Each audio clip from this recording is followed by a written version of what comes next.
I'm Jennifer Della Quadri, and this is the Raising Happy Teens podcast, where you learn how to successfully guide your teenager into adulthood without losing your sanity in the process. Let's do this.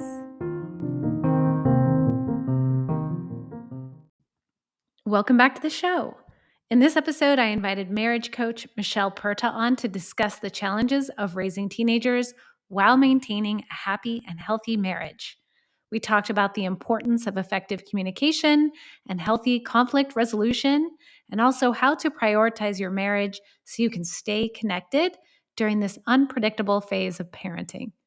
Michelle is a marriage coach with a teenager of her own, so she's speaking from experience and expertise. Enjoy the conversation.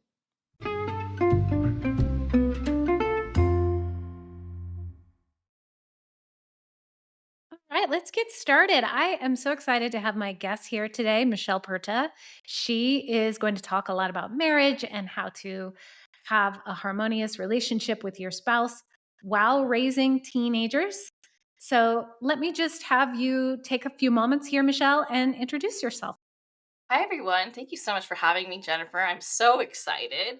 As a mom with a teen, I understand the importance of what you do, and I'm so grateful that you are doing this and helping us parents be more connected with our teenagers. So, hi, everyone. My name is Michelle Purta. I'm a marriage coach, and I help couples, parents learn how to communicate with each other so that they can feel more connected and spend less time arguing and more time actually enjoying their marriage instead of having it go on the back burner and turn out to be this dynamic where it's like co-parenting roommates. So I've got 3 kids myself. My oldest is 14. He's my stepson. I have a 7-year-old and I have an almost 4-year-old. So I've got Yeah. all kinds of ranges in this household. That's a lot of stuff going on all at once. That's a lot to balance for sure. Yeah, definitely. And it's so funny to notice how, like, the teenager is now quite similar to my youngest, but obviously in different Uh-huh. ways, right? They're Yeah. both in that, like, trying to figure out what their independence looks like and really expressing that in their Mhm. opinions and just, it's a whole process.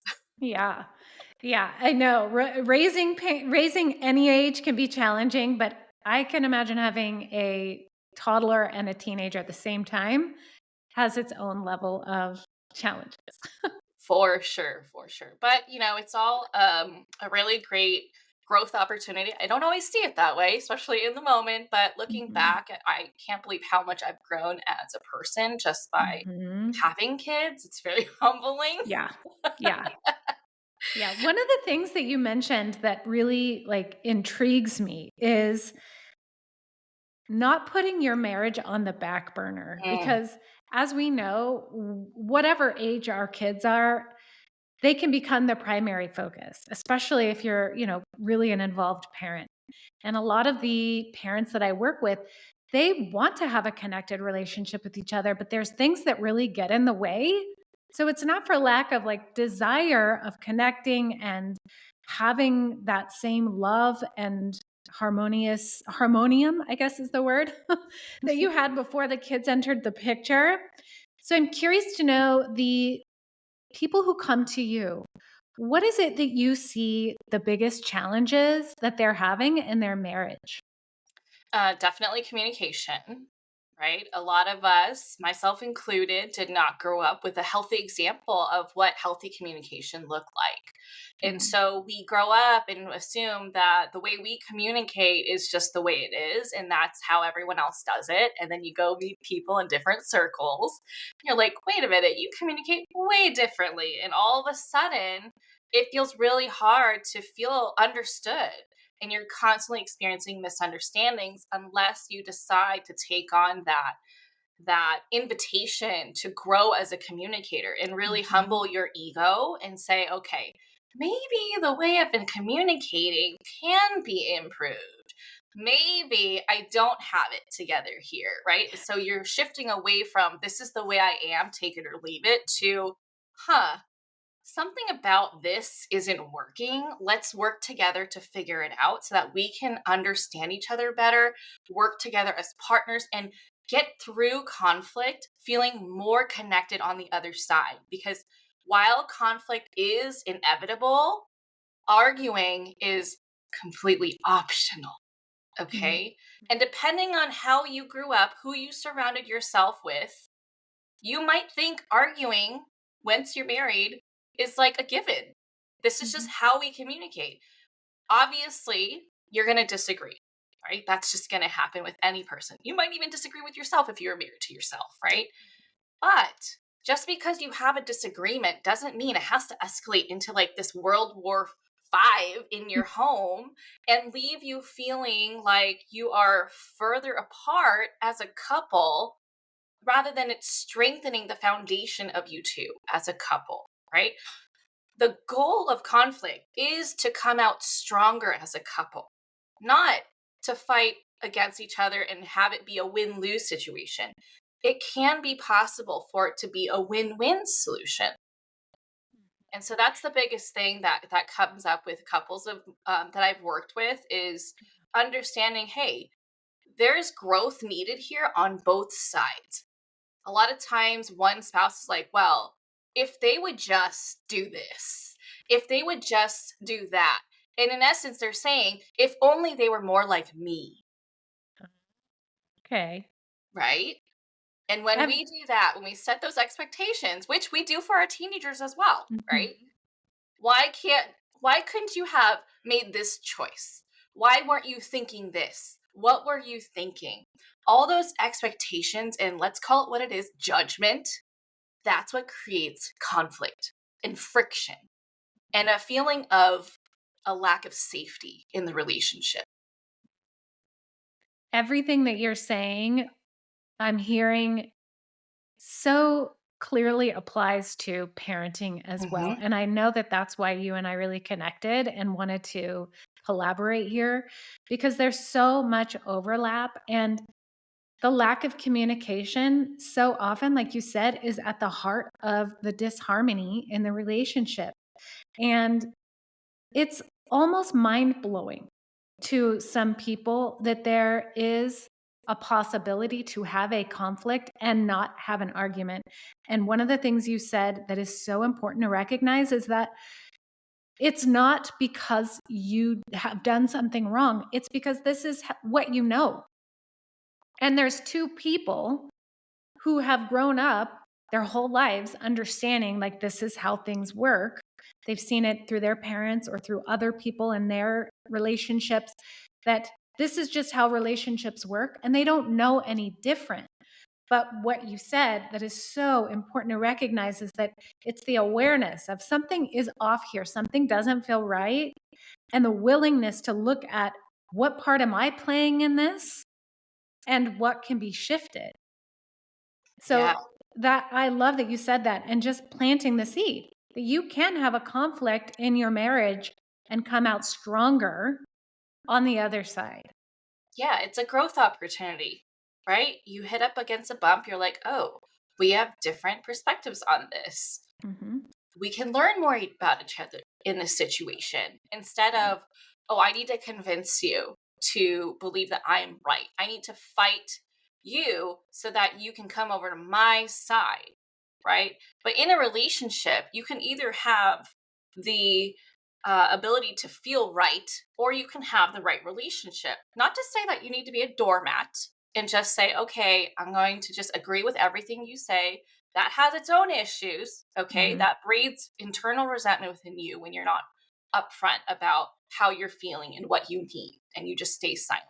Okay. Mhm. But it doesn't have to be this huge battle all the time. It could just be like exploratory, right? Mhm. And I think the biggest mistake that couples haven't learned about and aren't doing is staying intentional throughout the process. If we have the intent of connecting rather than being right, rather than making them feel bad for what they did or didn't do, rather than judging them, whatever it is that you may not be aware of that your actual intent is, if you just focus on how can I repair this connection? How can we come back together? What's the bridge that's going to get us over this hump? That's Mhm. going to have you behaving differently. You're going to check yourself more. You're going to pivot when you notice, oh, shoot, I'm getting into that mode where I'm like super defensive, or I'm blaming you, or I'm judging you. That's not going to set you up for a productive, successful conversation. So if you're like, okay, there's clearly something going on here, your body language is very like rigid and cold. So connection is lacking in this situation. How can I bring that back? Mm. What can I do? What can I say? Maybe I need to talk less, listen more, right? Do they feel understood by me? If they don't feel like I'm listening, why would they want to listen to me? Yeah. And it all comes from how you're feeling in that situation. 1000%. And when you're feeling like you're not being heard or you're being misunderstood, the tendency could very likely lead to defensiveness. But when you're able to pause for a second and recognize and own your feelings in the situation, it sounds like that makes a huge impact on the outcome. So I'm curious, when you are working with clients, what would you recommend if there is someone listening and they're noticing that this conflict continues to turn into something that's unhealthy or a lack of connection in the marriage? What can be done about it? Yeah, I think one thing to stop doing is to stop focusing on what they need to be doing differently. That's a huge one. Mm, When you're doing that, you have not spent enough time reflecting on yourself and the situation. That means mm, you mm. are approaching conflict through your anger. Okay. Yeah. Yesterday, I like experienced this like very, I don't know, uncomfortable situation where I was in the car in the parking lot with my 7-year-old son. I was eating lunch and we were about to go into the barber shop. But the car next to me, a man had gotten out, started arguing with the car parked next to him, like the Mm, driver.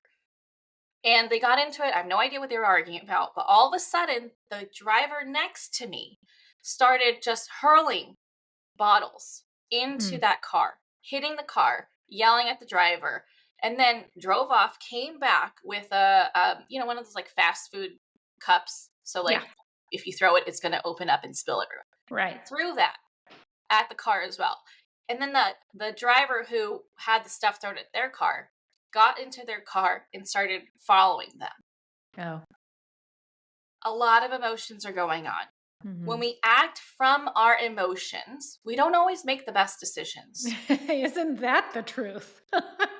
because we're not in our rational mind. Yeah. We are not. I understand anger. I get it. It's not a bad emotion to feel, Mhm. but it's also not a great place to be when you're making decisions that's going to affect your life and your relationships. Yep.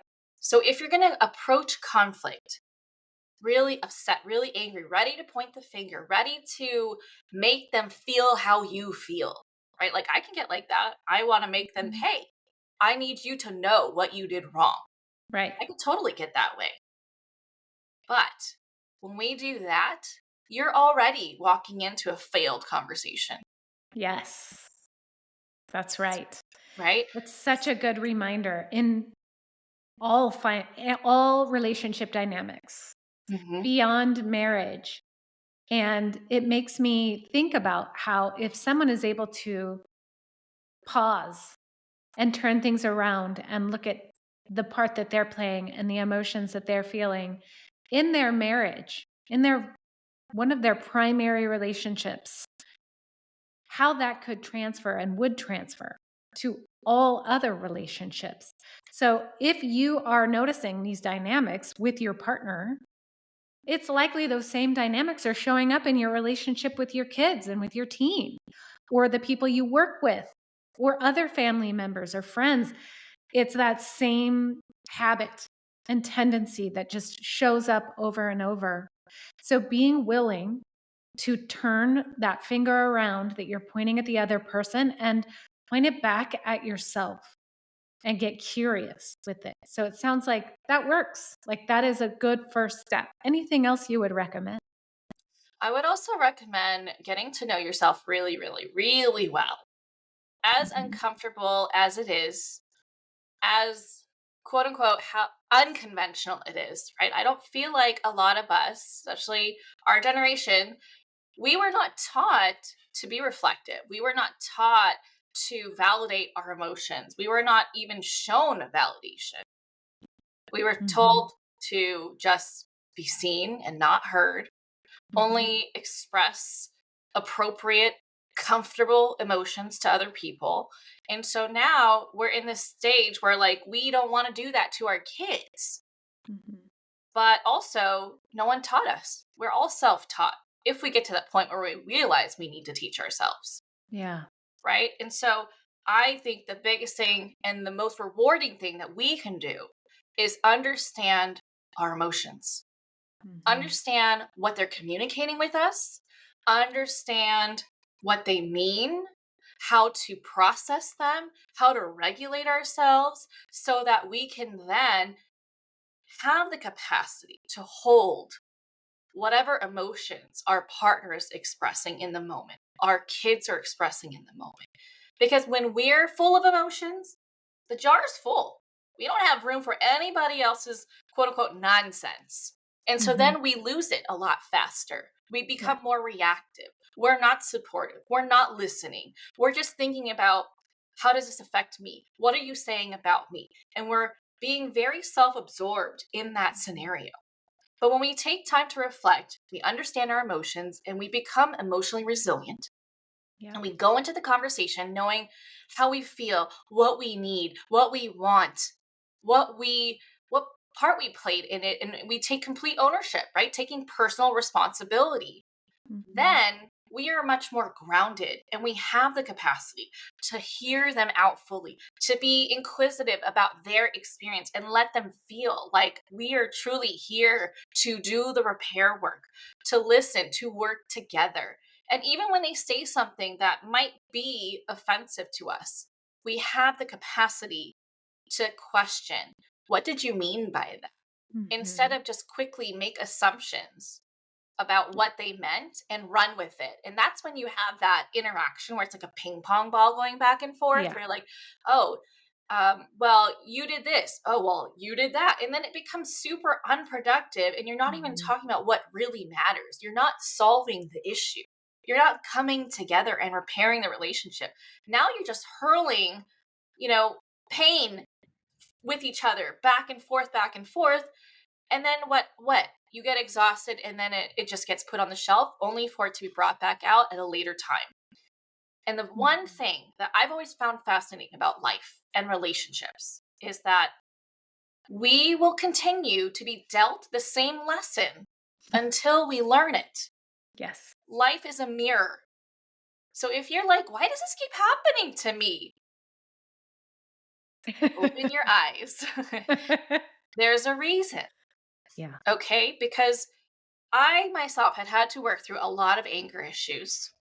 Mm. I'm naturally a very reactive person. I also learned it from my parents. Yes. Okay. And I got into so many arguments with previous partners, even in the beginning of my relationship with my husband. And now I'm at this point where, like, if I had shown what my life looks like now to who I was then, they'd be like, yeah, right. Uh-huh. That's not possible. Yeah. That's not normal. Is it even real? Mhm.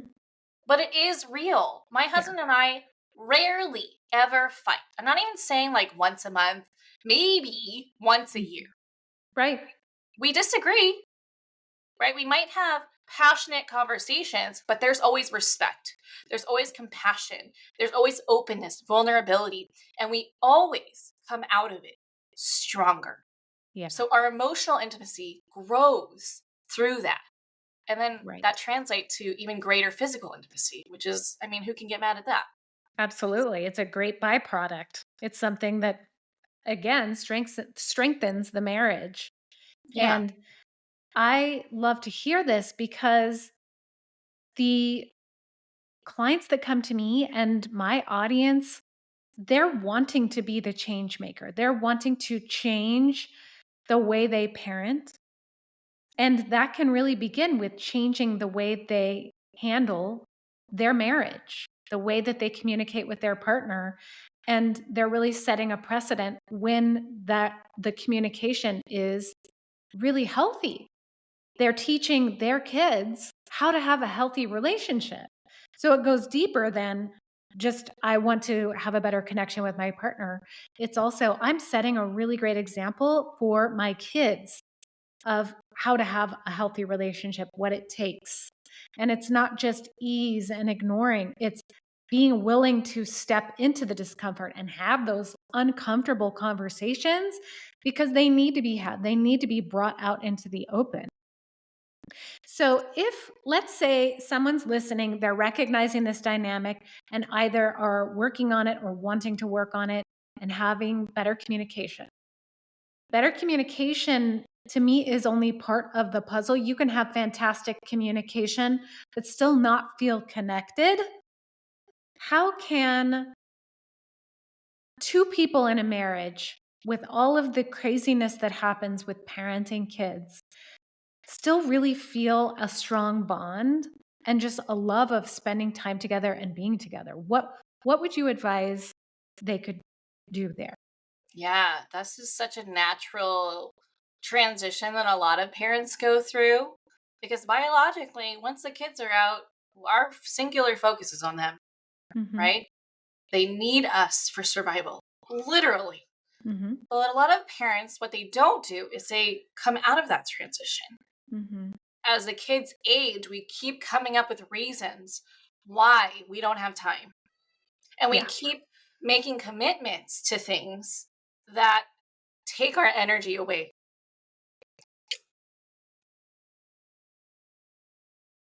And so we are not actually prioritizing the marriage. We're allowing the marriage to fit in where it can. But if we're Mhm. truly saying our marriage is a priority, then our actions have to back that up. What does that look like? If you're like, oh, I'm too tired, we don't have time, the kids have these things going on, there's this birthday party, there's that, there's this, I have to be room mom, I have to cook, Mhm. whatever your thing is, are you actually being intentional about choosing where your energy goes? Are you Mhm. actually setting your life up to have the energy? Okay? Because there's two buckets with everything that we do. They either give us energy or they take away energy. And we have to be Mhm. very mindful about what are we engaging in? What are we saying yes to? What are we saying no to? Do we have boundaries for ourselves? Mhm. The way your life is set up right now, your daily, weekly routine, are those things that you've kind of just fallen into and assume that you have to do them? Or Mhm. assume that if you do them, that makes you a good mom, a good Yeah. parent, a good person? Or do you actually want to do that? Okay. So I actually have this like free masterclass, which I walk you through how you can see this greater vision for your Mhm. family so that you can make decisions based on what you want, not what society is telling you that you should want, not letting society define how life looks like, Yeah. right? Like we've gone so many generations with the Joneses. Oh, we need this white picket fence house.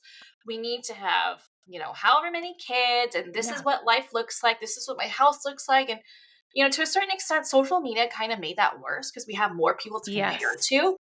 Yes. It's great for inspiration, but if we are letting that dictate our goals, we're doing it all wrong here. Mhm. And in this masterclass, I walk you through this guided meditation to help you truly visualize what's on your heart of what you see for your family so that you can then decide based on those goals, that vision that you have for your family. Let's work our way backwards. What needs to happen today? How do you Mhm. need to behave? What kind of actions do you need to take? What kind of relationships do you want? So that you can work your way towards that vision. And Yeah. what's great about this is that you can do this with your partner And doing this and having that conversation with them and uniting on a family vision together is going to be the single most important conversation that you can have with your spouse, because it's going to reduce the arguments that you have, because you know that you're on the same page. You have this deeper sense of trust that you guys are headed towards the same direction. When Mhm. new things pop up, all you have to do is, does this get us closer or farther away from our vision? Yeah. That's so important to remember. And I really could have used you for the support in visualizing what I wanted for my life about 6 years ago. The same thing of the buckets. Yeah. And for me at the time, I was putting all of my energy into things that I thought, like you said, would make me a good mom, right? Being the room mom, being the volunteer, going on all the field trips, being the Girl Scout leader, also working, all of these things all at once would totally drain me. And it felt really out of alignment. And I'm so glad you mentioned first getting clear on what it is you want, what's on your heart, but the added layer of bringing your spouse on board. So it's a team effort and a united front. Not only does that help you stay on track of what you're both wanting, but it also creates a really strong connection. Because when you're both really talking about your values and what you're really wanting out of your life, it's the long term goal that's going to keep you together. That shared vision and shared intention of your life, it trickles down into other areas of your life. And your parenting is definitely part of that. And when you have a partner in parenthood, you're not alone, but you also have somebody to support you along the way and to be that other voice back and forth. And that kind of makes me bring up the idea of what if two partners have differing parent styles? This is one of those things like maybe they have a good relationship, things are great, they have a good connection, but the way they approach the kids is different. What would be a good step in helping mitigate the impact of that difference? Yeah. So, what I'm going to say is not what you're going to expect and likely not what you're already doing. I think a lot of us would tend to be like, oh, let me send all the articles. Let me send all the reels on Instagram to share Mhm. why my way is better. They just need to be educated. Yeah, They just, let me send them all of the things, right? right, All from good intentions. But if you were on the receiving end, you'd be like, what the hell? right. You're being really pushy, Mhm. right? You're not respecting that I have my own different opinion on how I want to do this. And depending on the personality, they might double down and be like, okay, let me find you stuff that like Yes. counters what you're saying, right? Uh-huh. And so this doesn't set you up for partnership at all. And this situation is sensitive. I will say that, okay? The best thing you can do though is truly just stay in your own lane. If this parenting style is what you believe to be effective for you, then you use it. Okay. You can share with your partner, "Hey, I'm going to try this." Or I have been trying this and I've noticed these changes. So cool, right? Mhm. Don't be like, "Hey, partner, you need to start doing this." Don't hover, don't criticize, don't like give that unsolicited advice, because people will only change when they want to. Yes, I say that all of the time. No one likes to be told what to do or Nope, how to do it. It especially needs to me. come from within. I really don't like to be told what to do. No, absolutely not. No. And And so, the dynamic that comes up a lot in the parents that I work with, they're together on wanting to be really good and connected parents and support their kid. But one partner is like a very authoritarian, my way or the highway, and the other parent is maybe a more authoritative, where, I'm supporting you and also guiding you along the way. So there can be some discord there. And the same thing is more passive or just allowing the kids to get away with things. There can be a lot of conflict there. And I love that idea of you don't have to change your partner. You don't have to make them parent in a different way. You do what makes sense for you and let them decide for themselves. Is that going to work? You're right. That is not what I was expecting. Yeah. And there are those decisions where it's like, well, what if you disagree on something, right? Hmm. Then it's conflicting. That's not so great for the child. But that's something that you need to talk about away from the kids to Yes. figure out, right? Hmm. Work with the parenting coach, work with me to figure out, okay, what's the happy medium? Because it does sometimes take creative solutions to come up with Hmm. something that you guys can both agree on and have a certain level of tolerance on what you disagree on, but you're okay with Right. letting continue, right? Yeah. We don't have to be the same. Obviously, that would be the easiest. But even my husband and I, we're not the same in how we approach it. Hmm. However, we do have those talks where we need to align on the direction that we're going towards. Not so Hmm. much the how, but just the direction and understanding a lot of why do we feel like this is the best way. So, Yeah. again, reflecting, humbling yourself, and actually taking that time to understand, like, why am I so hell bent on this way? Is it because of my own past traumas? Is it because I'm just worried about something? Is there fear Hmm. coming up that I'm not aware of that I need to dig up and understand better so that I can bring that into the conversation? The more we understand ourselves, the better the conversation. More Yeah. information is always going to be better. That's going to help us understand each other and come up with different ways to approach it. Right. And so, yeah, there's going to be those situations where you're going to need to talk about it. And maybe you just tell the kid, like, okay, dad and I need to talk about this so that we can get on the same page. Okay. Hmm. Because that is really important. But for smaller things, like, just do you, because believe it or not, the way you do it, if it does end up being effective, it's going to rub off on them and they might not even tell you that they want to learn from you. They might just, like, on the side do some Yeah. research on their own, talk to other people. It really depends on their personality and how how willing they are to lower their Yeah. pride and say, okay, I can see that it's working. Can you show me what you're doing? Can you tell me what Hmm. you're doing? But you can always share what you're doing, what you're noticing, as long as you're not saying, you should do this too. Yeah. Avoid the word should at all costs. Yes, absolutely. Yeah. That's really helpful. And I know that it can really vary. You have 3 kids, I have 2 kids, and I know the way you parent one is not necessarily going to be the way you parent the other. So it's not like the 2 of you can figure it out and be like, all right, we got this. I wish. If Copy only, paste. Like, if only. that would be amazing. No, they're all Yeah. different. It's like, Yeah. gosh, okay, this is brand new territory here. Obviously, what we did for your brothers is not going to work for you. Yes. Yeah. Always the guesswork, right? And getting on the roller coaster. I love the roller coaster analogy of life and of parenthood and sitting next to each other in the seat, holding hands and going through the ups and downs together. Yes. And it's so wonderful that you're providing the service and helping people through their marriage and having a stronger connection because it not only makes for a healthier, happier home, it makes for more resilient kids and teens. And that's what this podcast is all about. That's why I brought you on. And I know you mentioned your master class. I would love to hear, how can my listeners find you and work with you and learn from you? Yeah.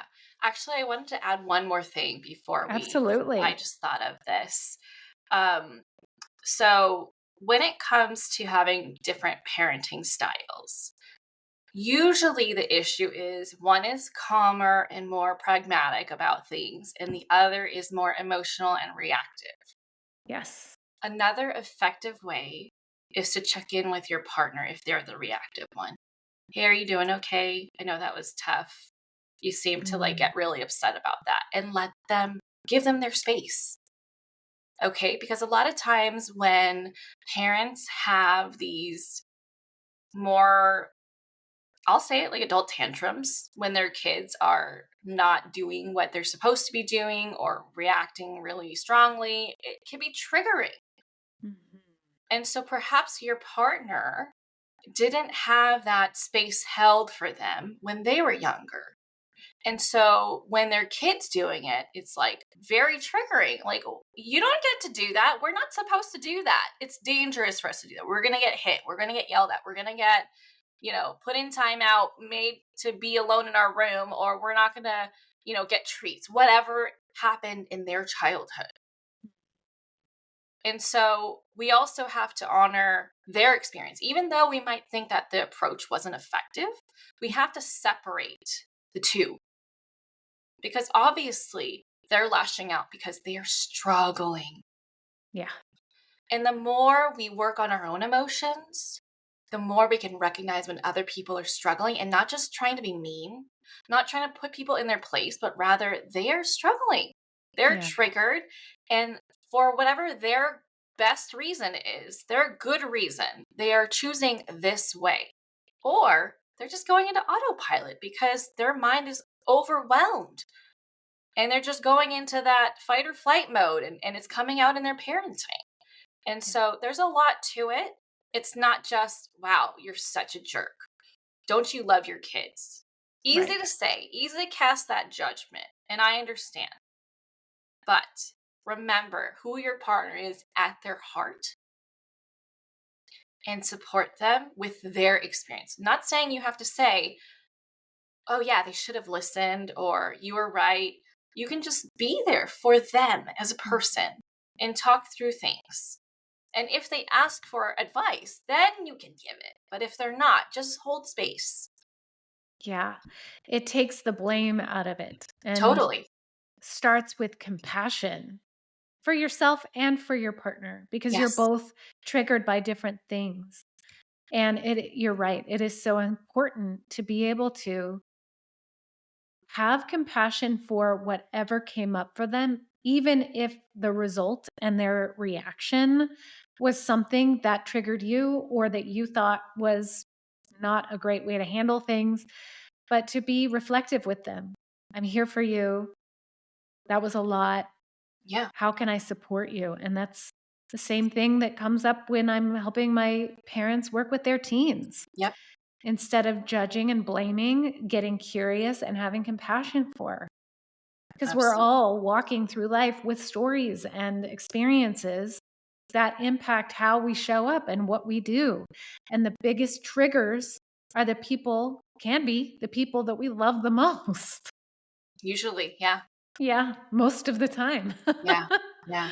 Absolutely. This is so helpful. And what else do you feel like my audience could benefit of knowing? What other advice, what last words do you have for us? I know this is going to sound very like, okay, another person saying this, but truly take care of yourself. The more you know what you need, the more you're able to be there, truly be there, be present for your loved ones. So recognize what burnout looks like for you before you're burned out. Recognize what you need to feel your best and make that a priority. Mhm. Because when you do that, you will find yourself having more energy to take on what you want. You will find yourself having more energy to connect with your spouse, right? So prioritizing that marriage starts with prioritizing you. Mm. I always say the order is love yourself most, then comes your marriage, then comes your kids. Okay, that doesn't mean Mhm. it's like linear, right? Like, okay, Yeah. I need to be tending to my partner 24/7 and the kids are just going to fend for themselves and become feral people. No, that's not what I mean. Okay. Yeah. Obviously, time wise, your kids are going to need more of that, but Mhm. the intentionality needs to be there for yourself and for your marriage. And so that could very well look like on days that you agree to connect, you take on a lighter load, you delegate more, right? Sometimes my husband and I trade chores for rest so that I am ready to connect with him after the kids are Mhm. down. So he'll go do the dishes so I can just ease my way into bedtime, and I am recharged by the time he's ready to spend time together. Mhm. And that's what it looks like, is committing to it and truly having your actions back it up. Maybe you have your kids in less sports. Maybe you don't take them to every single invitation that they receive for a party. Maybe you volunteer less. Maybe you simplify your household routine. You involve the kids in the chores, right? It's really just breaking out of the mold of what you think life should look like and challenging every single thing and having it work in your favor.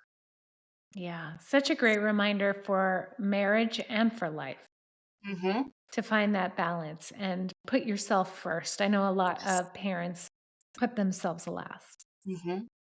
Yeah, Yeah. that's super helpful reminder and a great way to wrap this up. Thank you so much, Michelle.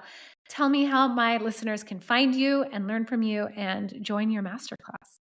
Yeah, so you can check out my podcast. It's the Marriage and Motherhood podcast. I'm actually going to soon be having Jennifer on there. I'm super stoked. And then I'm also on Instagram under Michelle Purta Coaching. I have my own Facebook group also called Marriage and Motherhood.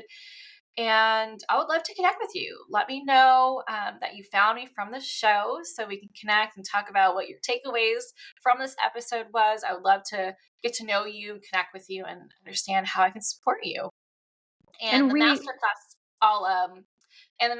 I'll share the link so that you can check that out from the episode description. and we will have all of those links in the show notes for you to click on and absolutely follow Michelle, join her group, and listen to her podcast. She has so many episodes I've looked at and listened to, and so much value to add to improve your marriage. So, thank you so much for Michelle for being on the podcast. It was so great having you. Thank you so much.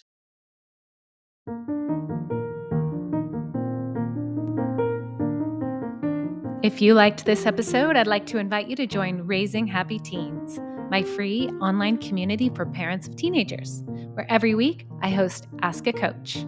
You bring your parenting questions, and I provide expert advice and coaching. Click the link in the show notes to join today. I'll see you inside.